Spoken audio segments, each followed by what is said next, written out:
내일이면 문재인 정부가 출범한 지 만 1년이 됐는데요. 지난 1년간 문재인 정부는 부동산 투기와의 전쟁을 공공연하게 밝혀왔습니다. 이와 함께 모두 6차례에 걸쳐 발표된 대책에는 주로 수요 억제에 초점을 맞췄는데요.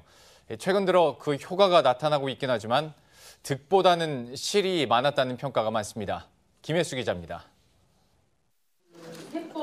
문재인 정부의 가장 강력한 대책으로 꼽히는 파리 부동산 대책. 서울 전역과 과천, 세종시 등을 투기 과열지구로 강남 4구 등 서울 11곳을 투기지구로 묶어 대출과 세금, 청약 등 모든 규제를 대폭 강화했습니다. 강력한 대책으로 꼽혔던 만큼 거래와 매수 심리는 크게 꺾였지만 그 효과는 길지 않았습니다. 수요 억제에만 초점을 맞추다 보니 희소성이 높은 강남 재건축 아파트 등을 중심으로 가격이 다시 뛰어오른 겁니다. 파리 대책으로 집값이 잡히지 않자 정부는 투기 과열지구를 추가로 지정하고 신DTI를 도입하는 등 대출 규제를 더욱 강화하면서 집값 상승을 더욱 부추겼습니다. 투기자라든가 다주택자 규제 위주로 되어 있어가지고 단기적으로는 거래 절벽이라든가 가격 조정의 그런 효과를 볼 수 있겠지만은 중장기적으로 봐서는 거의 효과가 없는 거라고. 이후 공공임대주택을 확대하는 내용의 주거복지 로드맵을 발표하며 공급 확대 정책을 내세웠지만 시장의 이목을 끌기엔 역부족이었습니다. 정책이 효과를 발휘한 건 지난달부터입니다.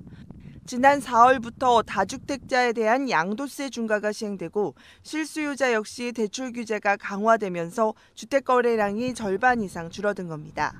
가격 상승세는 주춤하지만 지난 1년을 놓고 볼 때 서울 아파트 값은 8.22%나 올랐고 지난해 말과 비교해도 4% 가까이 올랐습니다. 정책이 효과를 보고 있지만 그간 똘똘한 한 채에 집중하다 보니 서울 내에서는 물론 서울과 지방 간 양극화는 더욱 심해졌습니다. 규제가 진행되는 동안 서울 수도권 같은 좀 주거 선호 지역과 상대적으로 이제 공급 부담에 시달리고 있는 지방 간의 가격 격차나 이제 경기 양극화 같은 것들이 점점 극심해지면서 수요자들의 입장에서는 사실 이미 가격이 급등한 지역에 진입하기 어려운 이런 상황들이 벌어지고 있어서 집값 안정을 위해 쏟아낸 정책이 지방의 미분양을 심화하는 결과를 낳은 건 문제로 지적됩니다.